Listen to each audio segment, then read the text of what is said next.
Bismillahirrahmanirrahim. Assalamualaikum warahmatullahi wabarakatuh. Waalaikumsalam warahmatullahi wabarakatuh. Selamat sore, selamat berbahagia pada para pemirsa di rumah di hari ke-12 Ramadan 1445 Hijriah.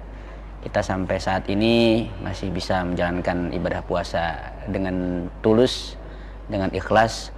Semoga kita mendapatkan derajat muttaqin sebagaimana yang diharapkan oleh seluruh orang-orang yang berpuasa.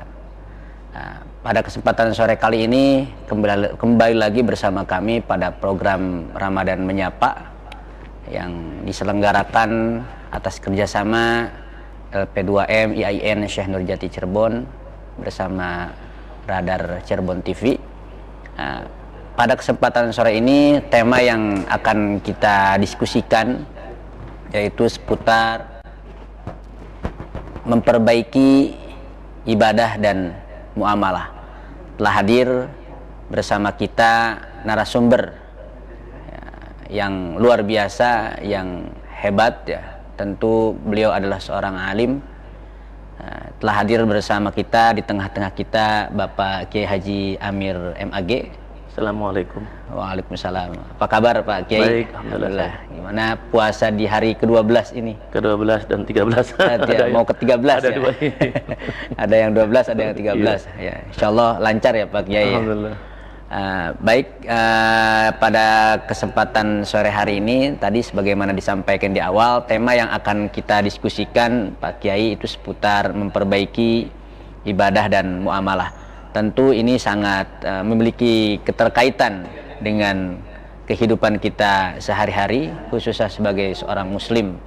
Ini ingin saya konfirmasi mungkin lebih kepada pengantar awal ya, terkait memperbaiki ibadah dan muamalah dalam kehidupan sehari-hari. Mangga Pak Kiai. Ya.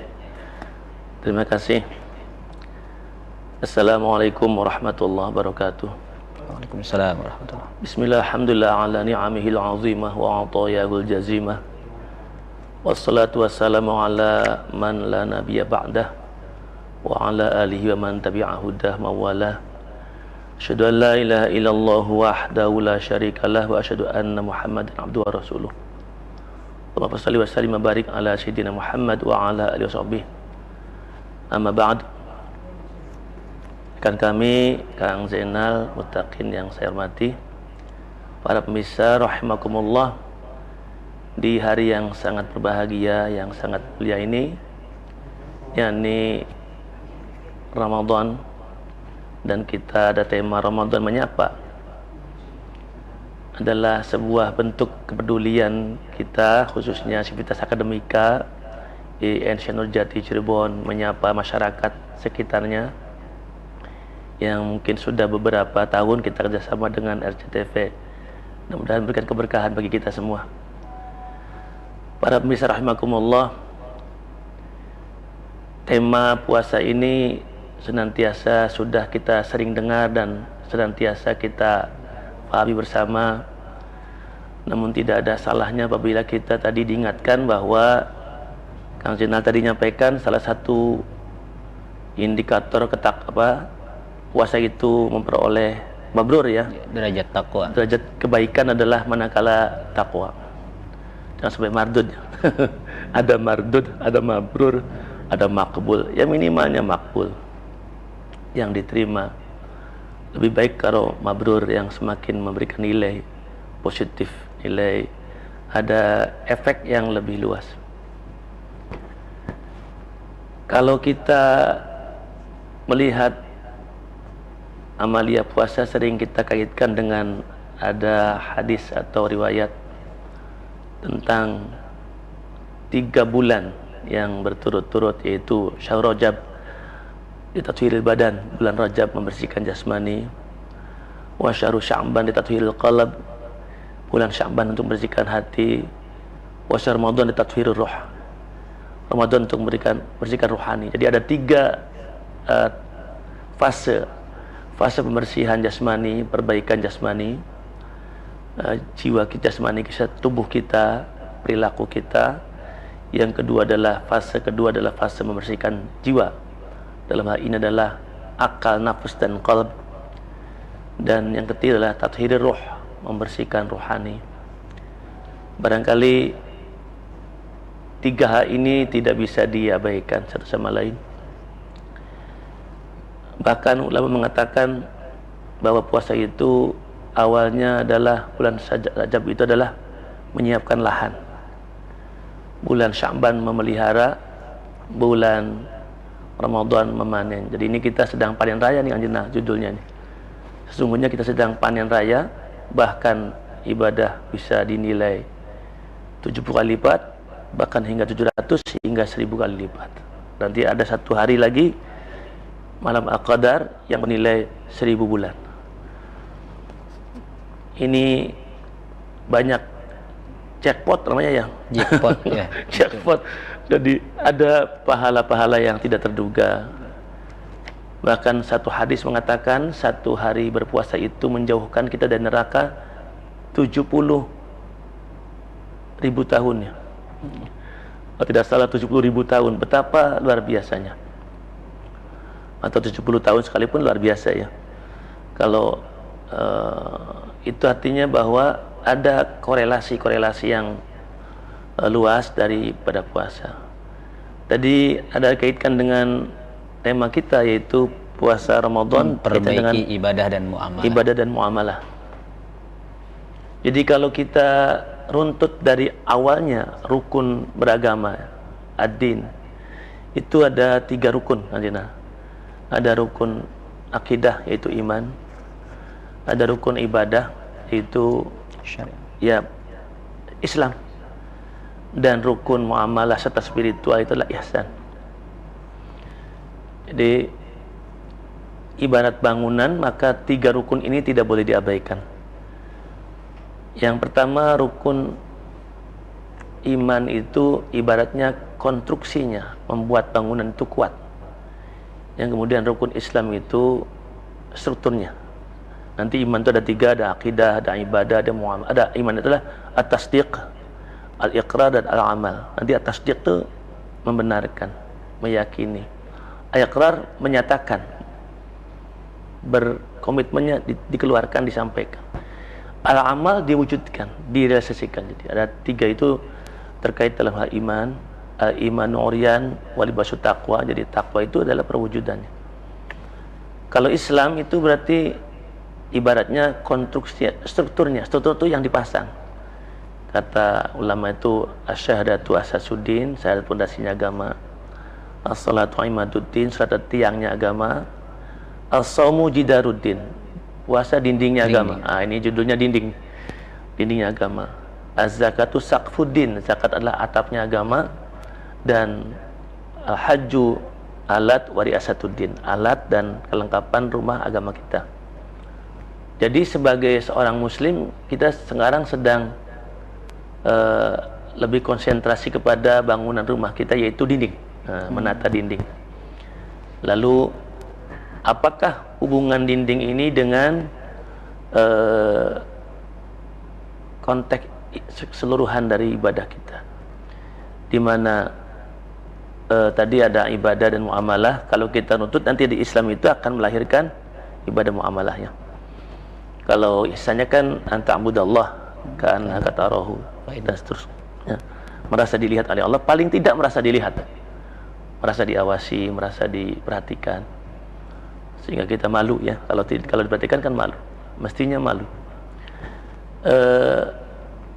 Berkenaan dengan Islam itu tadi ada namanya ibadah muamalah, kemudian diturunkan menjadi namanya fikih ya. Nanti ada fikih ibadah dan fikih muamalah. Itu besarnya di situ. Nanti fikih muamalah diperluas lagi dengan fikih mawaris, munakahat, jinayat, fikih sosial, fikih siasah, fikih lain-lain ya, termasuk juga segala sesuatu yang di luar ritual. Itu namanya fikih muamalah. Jadi untuk memasuki ke situ, saya ingin mengantarkannya dari dimensi kita. Kita ini manusia memiliki 3 dimensi. Sejatinya manusia ini bukanlah makhluk manusia dalam perjalanan spiritual, melainkan manusia adalah makhluk spiritual dalam perjalanan kemanusiaan. Jadi yang sejati dari manusia adalah spiritual, dan wadahnya adalah fisik, ya. Dimensi sosialnya ini wadahnya, dimensi fisik jasmani wadahnya. Perangkat yang Allah siapkan adalah dimensi jiwa, yaitu akal, nafas, qalbu. Nah, sebenarnya puasa ini lebih banyak di dimensi yang kedua ini. Bagaimana akal terbangun, nafas juga terbina, terdidik, qalbu juga diluruskan, dihadapkan di tempat yang benar, karena qalbu itu juga tempatnya yang bolak-balik itu sesungguhnya tempatnya cinta. Betul. Nah, cinta kepada Allah, cinta kepada Rasulnya, cinta kepada orang-orang yang dicintai Allah dan Rasul, cinta kepada syair Allah, syair dinil Islam. Itu dicintai, nanti kita akan dikumpulkan dengan yang kita dicintai. Yuhsyarul mar'u yaumil qiyamah ma'a man ahabba. Ada lagi ahabba. Besok hari kiamat orang dikumpulkan orang yang dia cintai dan yang mencintai orang itu. Dan bahkan ahabba. Kita nggak sanggup cinta pada Rasulullah, belum wujud, buktinya belum ada. Cinta sama orang yang mencintai Rasulullah, belum sanggup pada cinta orang itu, maka kita mencintai orang yang orang itu mencintai Rasulullah. Betapa luasnya rahmatnya Islam ini kepada kita. Dan begitu kita jadi orang yang beriman, maka satu sama lain sudah saling mendoakan sebenarnya, sudah saling tolong menolong, tolong menopang, karena amalannya, bacaannya, doanya orang-orang beriman itu saling berpengaruh kepada satu yang lainnya. Jadi itu dulu. Kemudian yang satu lagi adalah dimensi ruh, dimensi jiwa.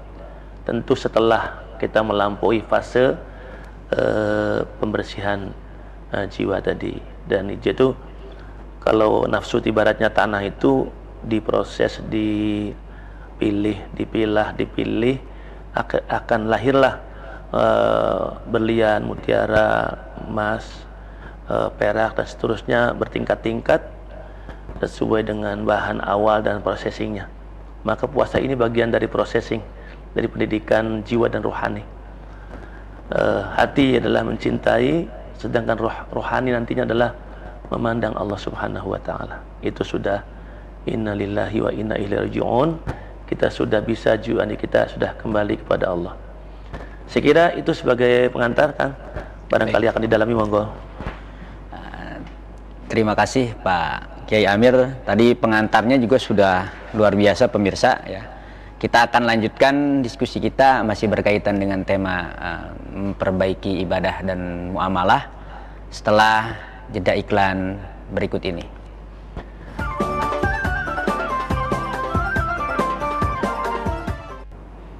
Pemirsa di rumah ya, Anda masih setia bersama kami dalam program Menyapa. Kita akan melanjutkan diskusi kita masih seputar memperbaiki ibadah dan muamalah. Pak Kiai, ibadah dan muamalah itu kan kalau dari segi bahasa itu kan jelas berbeda ya secara logoh gitu. Yang satu ibadah, yang satu muamalah. Lalu apa kemudian kaitannya antara ibadah dengan muamalah?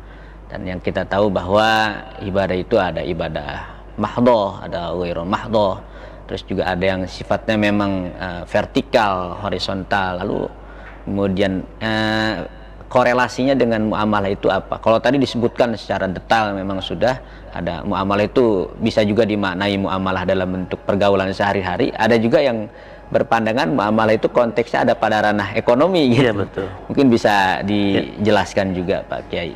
Enggak. Baik, Kang Zainal, terima kasih. Jadi sebenarnya itu hanya istilah ya. Ibadah muamalah itu hanya istilah. Karena sesungguhnya kehidupan kita itu garis besarnya satu.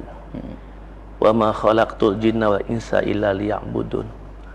Tidaklah aku menciptakan jin dan manusia kecuali agar mereka menyembahku, kata Allah. Jadi sudah itu. Jadi kehidupan kita itu hanya itu. Tapi kemudian fenomenanya, nyatanya di dalam kehidupan faktual kita itu dapat dipilah-pilah secara keilmuannya. Jadi kira-kira begini anunya, konstruksinya itu. Kalau ibadah itu menyangkut hubungan kita dengan Allah serta perintah-perintah Allah dan Rasul-Nya. Kalau muamalah itu yang menopang itu. Apakah kita berbuat baik kepada Allah dengan ibadah itu ibadah? Ya ibadah. Mentaati Rasul ibadah? Ya ibadah. Melaksanakan perintah Allah dan Rasul ibadah? Ya ibadah.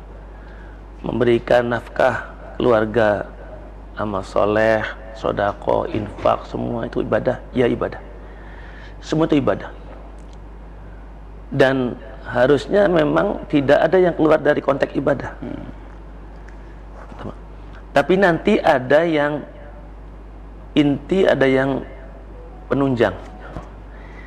Sebut aja yang intinya itu yang hubungannya dengan perintah-perintah pokok, yang hubungannya dengan kualitas orang, kesalehan pribadi dan spiritualnya.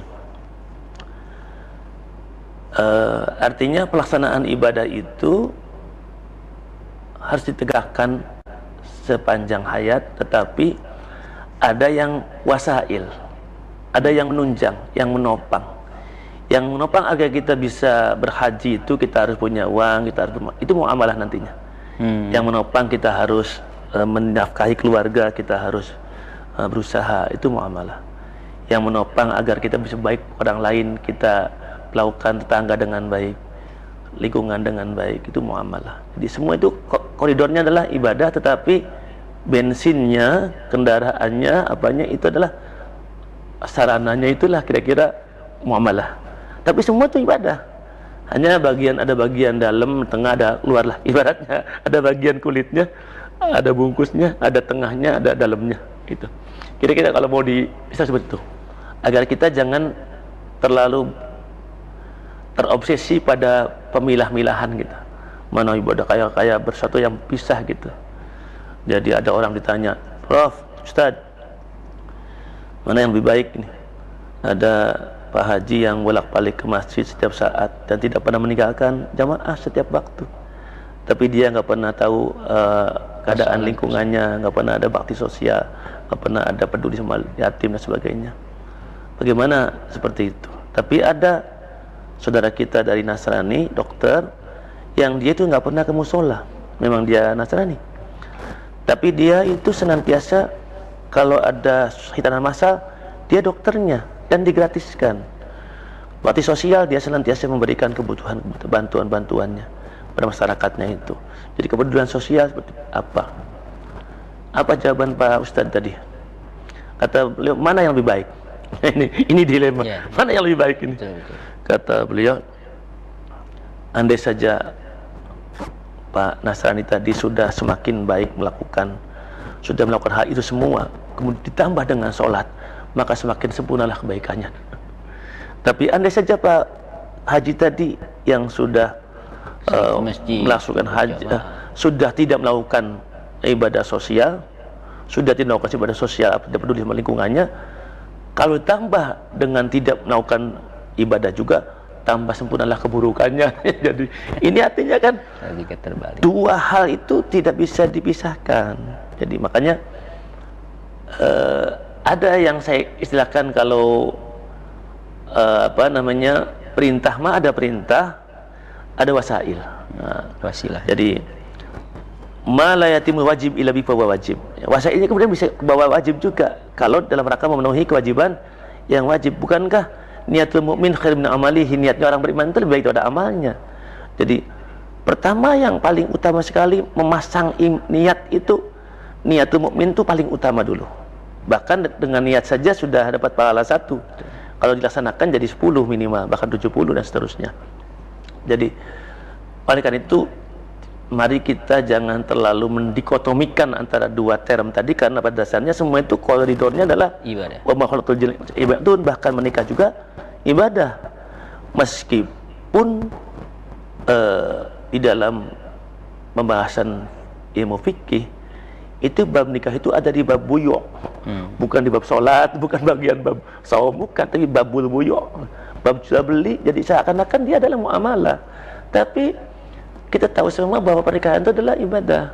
Jadi seluruh konteks keluarga, apapun kesulitan kita, problem kita yang kelihatannya masalah-masalah sosial, ketika dibungkus dalam kerangka pernikahan dan itu masalah perintah Allah, jadinya kewajiban juga. Makanya rakaat min tazawwij khairum min sab'in raka'atan min azab.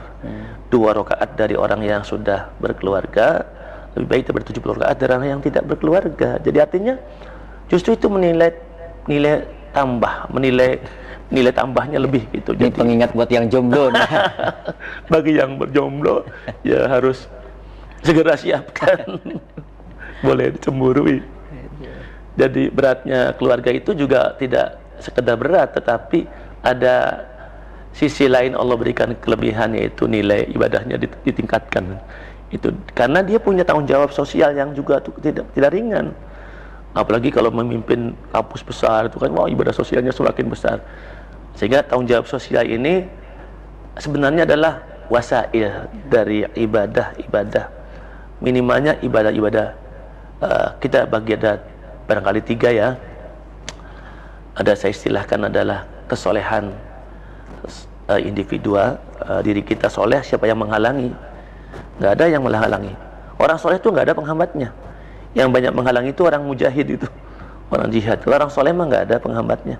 Orang ngaji terus nggak ada yang melarang, orang sholat terus nggak ada yang melarang, orang sedekah terus nggak ada yang melarang. Soleh mah tidak ada tantangan yang besar. Tapi mujahadah lain. Kali itu ada ibadah namanya ibadah sosial. Di sosial ini memerlukan perjuangan fisik, finansial, materi, jasmani kita, tubuh kita, waktu kita, tenaga pikiran kita, semua resources yang kita miliki. Digelar, itu namanya ibadah sosial. Sedangkan ibadah yang ketiga adalah kesolehan spiritual, karena sejatinya diri kita ini tidak boleh jauh-jauh dari Allah, tidak boleh pergi terlalu jauh gitu loh. Maka puasa ini agar kita diingatkan, agar kita ini innalillah wa inna ilaihi raji'un, kita ini milik Allah loh. Kita ini harus kembali kepada Allah tuh. Kapan nanti? Ya bukan, ya sekarang dan seterusnya. Itu milik Allah dan semua ini milik Allah, hanya sarana dari Allah. Fasilitas pentaris lah gitu. Ini untuk dikembalikan kepada keridhaan Allah. Nah, karena sebenarnya tidak ada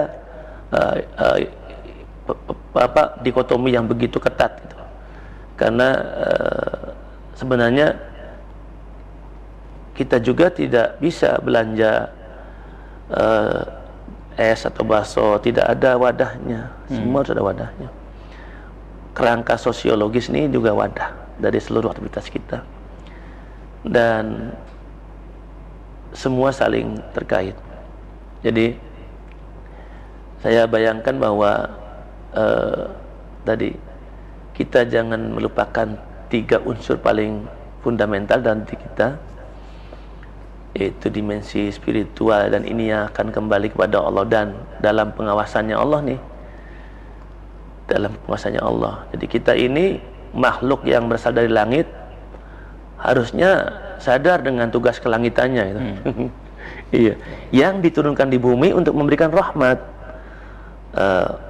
Masalnaka ila rahmatan lil alamin. Meskipun rahmatnya itu 1/1000 Rasulullah, tapi ada, jangan tidak ada. Gitu. Karena kita tahu, misalnya kita ini bulan puasa disebutnya ada bulan maghfirah, bulan awaluhu rahmatun, wasatuhu maghfiratun, itqu minan nar, itqu minan nafas, dan seterusnya, minal hawa. Jadi ini luas. Jadi betapa bahwa ibadah puasa itu juga mendorong kita untuk Ramadan, bulan Quran, bulan ibadah, bulan ilmu, bulan uzlah ya, bulan i'tikaf ya, dan seterusnya. Jadi itu semua adalah bagian dari merekatkan seluruh dimensi kita, sosial, ritual maupun spiritual. Baik, Pak Kiai, ini masih belum selesai sepertinya penjelasannya. Nanti kita akan lanjutkan setelah pariwara berikut ini.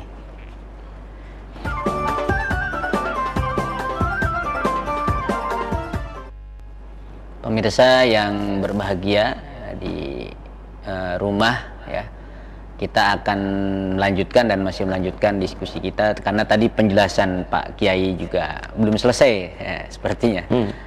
Sebelum itu bagi para pemirsa yang ingin bertanya ya kepada beliau atau ingin mengajukan pertanyaan bisa menghubungi nomor 0231 4821 38 ya.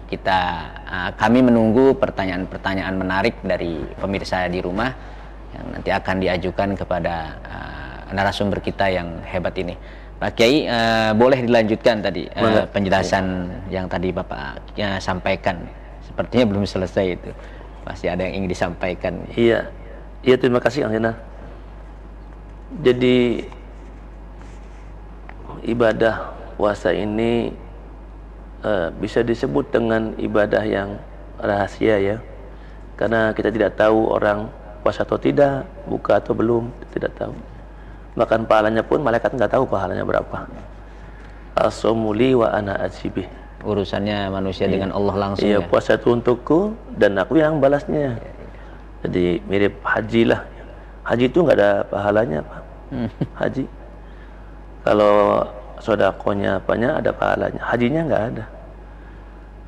Jadi haji itu laisa lahu jaza, tidak ada pahalanya, ila jannah, cari surga. Ya.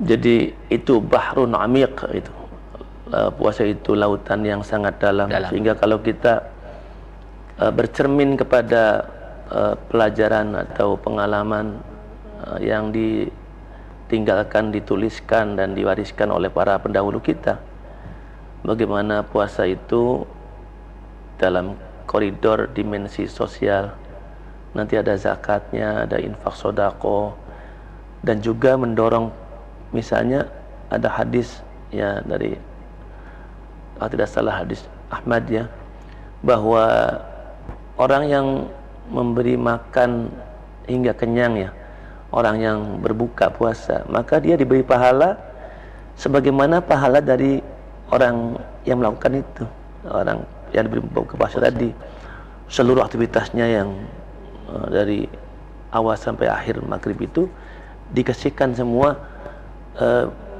bi ghairi naqsin min ghairi naqsin min ghairi nuqsanin, tanpa ada kekurangan apapun, tidak ada satupun kekurangan, persis.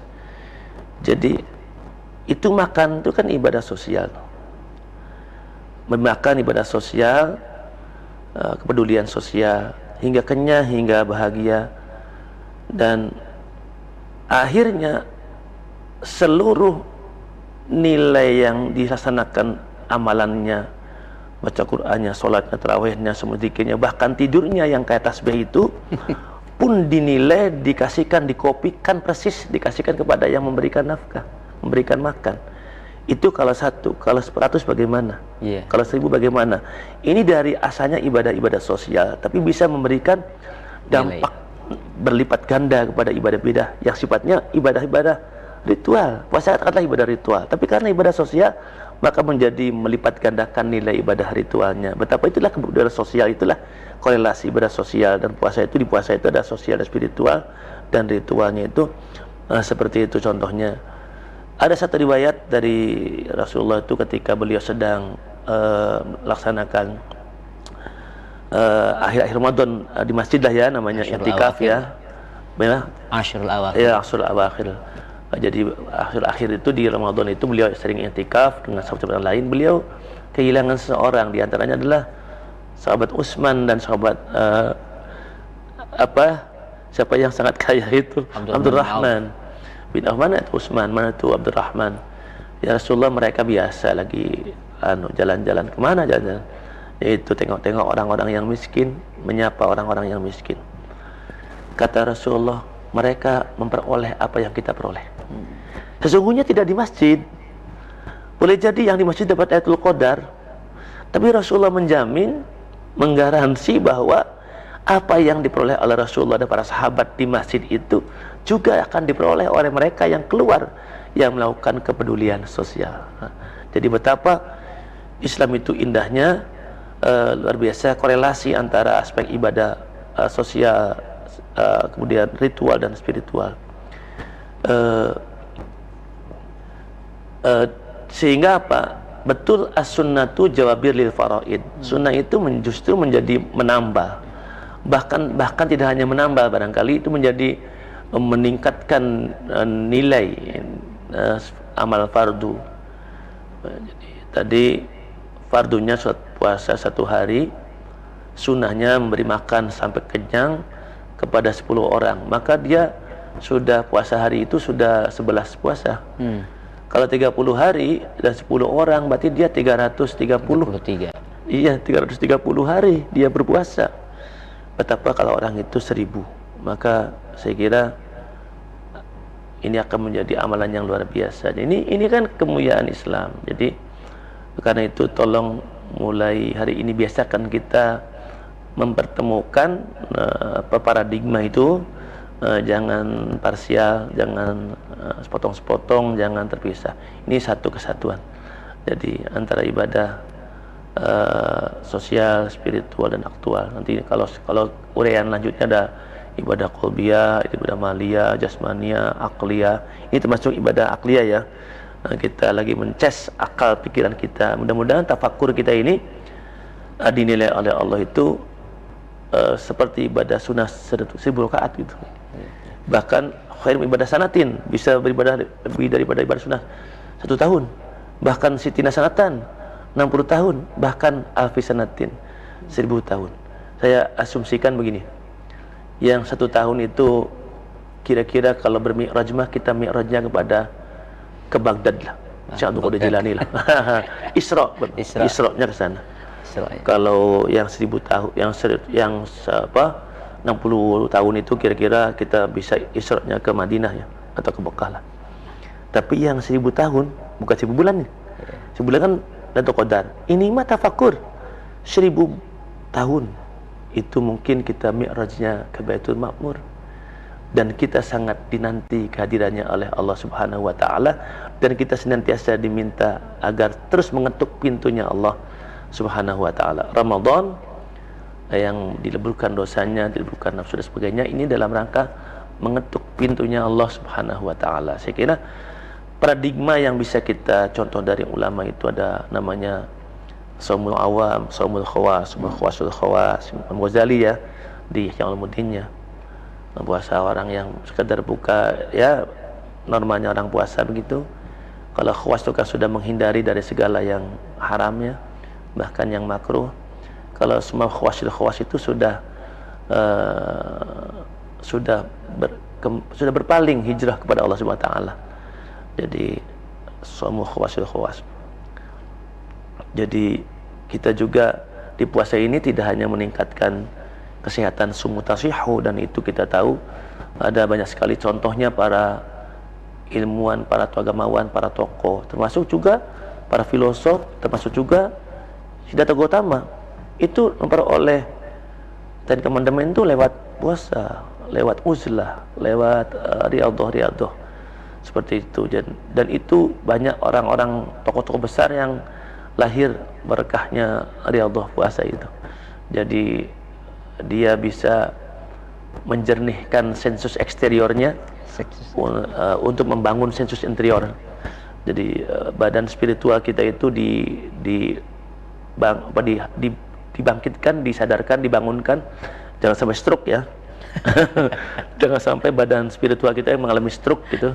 Tapi kita dengan puasa ini melemahkan fisik, tapi juga menguatkan jiwa dan rohani. Wah, terima kasih. Oke.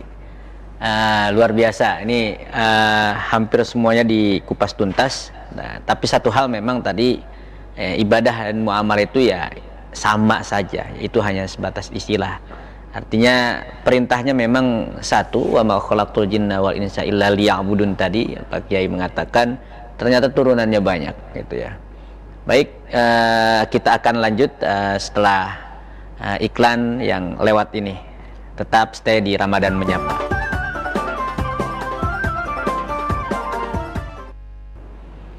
Pemirsa RCTV yang berbahagia, kita sudah sampai di segmen akhir ini. Beberapa ulasan seputar memperbaiki ibadah dan muamalah tadi sudah disampaikan secara jelas, secara detail oleh guru kita, ya Kiai kita Bapak Kiai Haji Amir, dan tentu banyak hal yang harus kita petik hikmah dari paparan-paparan beliau. Pak Kiai, ini mungkin segmen akhir gitu ya. Kira-kira apa yang harus dilakukan oleh setiap pribadi muslim, khususnya untuk saya pribadi, agar ibadah saya, terus muamalah saya itu bisa menjadi ibadah yang terbaik, muamalah yang terbaik. Kira-kira mungkin ada kiat-kiat sederhana ya yang bisa kita lakukan dalam tujuan memperbaiki ibadah dan muamalah kita, Pak Kiai. Gus, ini poin terakhir apa yang ingin disampaikan oleh Pak Kiai, karena ini adalah segmen terakhir di pertemuan sore ini. Terima kasih, Kang. Ya, ini memang pertanyaan semua kita ya, pertanyaan sederhana yang sangat mendasar, dan ini juga patut kita pertanyakan kepada diri kita setiap saatnya, setiap tahunnya, setiap periode puasa. Pertanyaan yang serupa saya kira. Jadi suasana Ramadan ini kan jawaban tuh selalu ada 3 ya, ada yang mudah, ada yang sedang, ada yang sulit ya. Pertanyaannya ini kan bisa 3 pertanyaan. Kalau yang mudah kan gampang jawabannya, ya berpuasa kayak Rasulullah. Ini yang paling mudah jawaban. Yang sedangnya ya panjang lebar. Kalau yang sulitnya saya nggak bisa jawab, ya sulit. Jadi ya sedang-sedang saja. Iya, sedang-sedang aja lah. Gitu. Jadi yang bisa dijawab secara beberapa menit ini, beberapa saat saja. Ya, jadi mungkin kita coba akan lihat diri kita sendiri ya. Kita akan kembali kepada diri kita sendiri. Allah menyebut kita dengan namanya Bani Adam, Ibnu Adam, An-Nas, Al-Bashar, Al-Insan, Al-Abad, dan seterusnya. Ini menunjukkan dimensi manusia yang sangat komprehensif peranannya dan kondisinya. Dan ibadah itu sendiri ismun jami'un lil aqwali wal af'ali wal ahwal al-zahira wal batinah allati yuhibbuha Allah wa yardaha. Itu Imam Al-Mawardi mengatakan seperti itu dalam tafsir Mustafa Al-Maraghi, beliau kutip dari Al-Mawardi. Ibadah itu suatu istilah yang meliputi kepada perkataan, perbuatan, dan keadaan, zahir maupun batin, yang Allah cintai dan Allah ridhoi.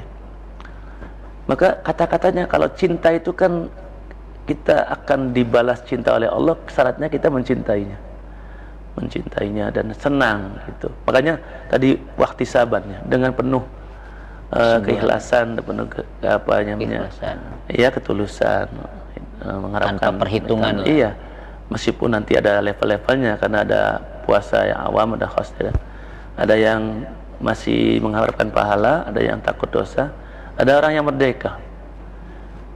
Karena itu kita lihat, kita bagi 3 aja dulu diri kita ini. Kita ini sebenarnya Abdullah. Maka ketika Abdullah, tanggung jawab spiritual kita ada kepada Allah dengan segala konsekuensi ubudiyahnya. Di saat yang bersamaan, atau meskipun fenomenanya lebih terang yang Abdullah atau khalifahnya, kita adalah khalifah.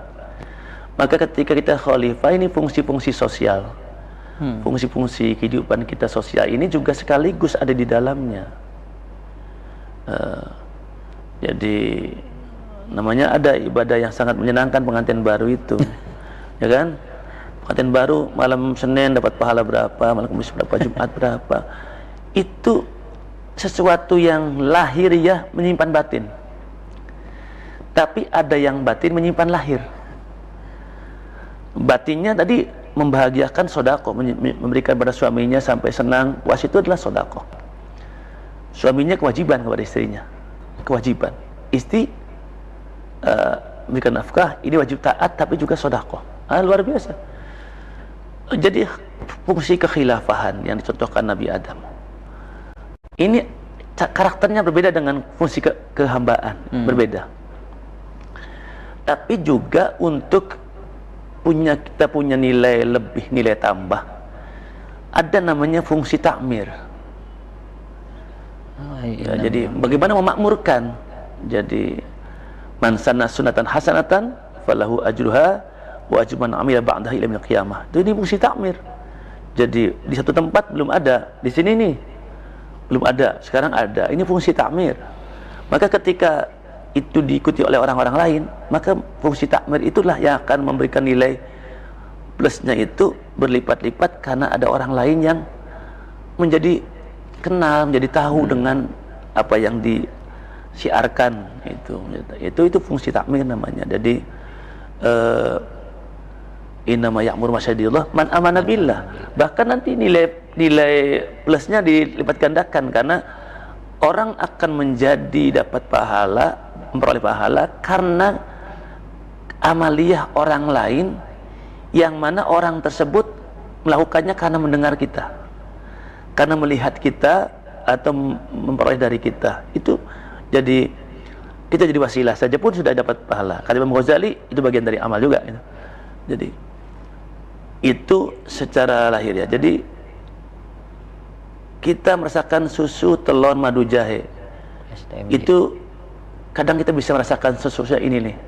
Ini telurnya yang ini nih, jahenya ini nih, madunya ini. Ini bisa dirasakan meskipun tidak bisa dibedakan secara persis, tapi rasanya itu ada beda. Ini saya kira ini masalah pendidikan tarbiyah ruhiyah dan tarbiyah akliyah, sekaligus tarbiyah jasmaniyah, juga tasbiyah ijtimaiyah ya. Secara spiritual kita juga harus evaluasi diri. Sudah seusia ini ibadah puasa kita ini sudah seperti siapa, dengan indikator apa. Para ulama memberikan satu koridor indikator puasa itu, misalnya dengan pendekatan ilmu tarekat dan tasawuf. Puasanya dimensi tarekat, puasa tarekah, puasa syariat dulu, puasa syariat, kemudian puasa tarekat, kemudian puasa hakikat, dan puasa ma'rifat. Ini mungkin tidak sekarang karena ini temanya juga besar sekali, menjadi tema baru. Tapi kalau kita melihat